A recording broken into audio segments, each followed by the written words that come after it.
Jimmy Herget did what he had to do, and there you see the closer. Tommy Peterson, who has really emerged as a star in this role in his first season primarily and now exclusively out of the bullpen.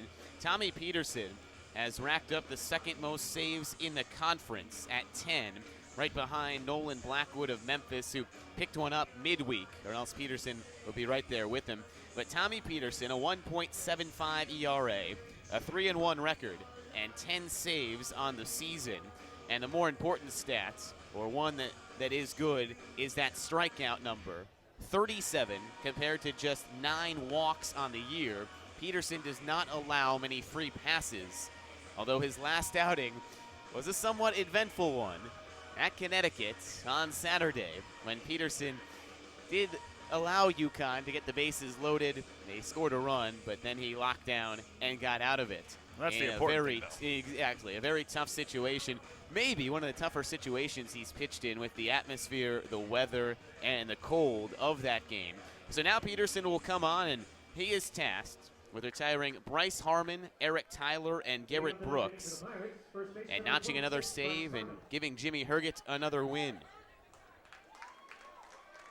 Herget bounced back from, for him, what might not have been his best outing with another superb one. 8 innings, 7 hits, struck out 9, and allowed just an earned run. And he did not allow a hit since the RBI single in the 5th inning. So all those hits came early. And then Peterson is having the opportunity to lock down Herget's brilliance. I would say that Herget probably has a date on the honor roll this upcoming week. He's been named to 4 of them. Has not gotten that exclusive Pitcher of the Week award yet, though. In fact, actually did get that once, but the only player to get a Player of the Week honor this year has been Buddy Putnam, who received that last week.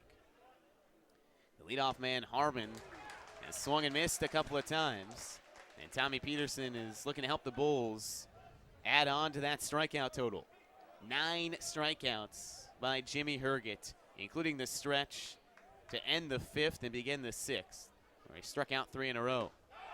And there's called strike 3 and a fist pump from Peterson as he strides off the mound. A lot of things have translated from Mark Kingston's staff at Illinois State to this team here. And one of those things is the amount of strikeouts, because Illinois State led the country in strikeouts when Kingston and Mole were there. And now the Bulls lead the conference this season in strikeouts as well. Eric Tyler is 0 for 3. A couple of ground balls and a strikeout. Here's where you're getting towards the bottom of the order, but as we've talked about tonight, it's been 7, 8, and 9 who at least early on Herget were able to hit him. Now no one was able to hit Herget later in the game. A long fly ball pulled in by Austin Luke, and that's where you see the defensive substitution paying off. Austin Luke's speed was able to get him on a dart out into the gap to make that catch 1 out away from a series opening win for USF. It'll be up to Garrett Brooks, the left-handed hitting junior, who's 1 for 3 in this game, to keep it going for ECU. The Bulls can feel it. 12-game home win streak. 15-3-1 at home. And 5-1 in the conference. Count evened up. Well, Jimmy Herget, it's hard to really come up with new superlatives to describe his performances each game. But I think after ECU knocked a few hits on him and then got that RBI, him locking down really defined this game. 1 strike away for Peterson. Popped up high and foul, and everyone has to take a breath, stop the clapping for a moment, and settle back down. I mean, you look at Peterson now, and he's just so cool, calm, and collected on the mound, and then he'll start his wind, zoom, 95. Popped up into shallow left. Teef circles, calls off Luke, and makes the squeeze, and the Bulls take game 1 of the series. Tommy Peterson pitches a 1-2-3 ninth to lock down his 11th save of the season, and Jimmy Herget brilliantly gets his 6th win of the year.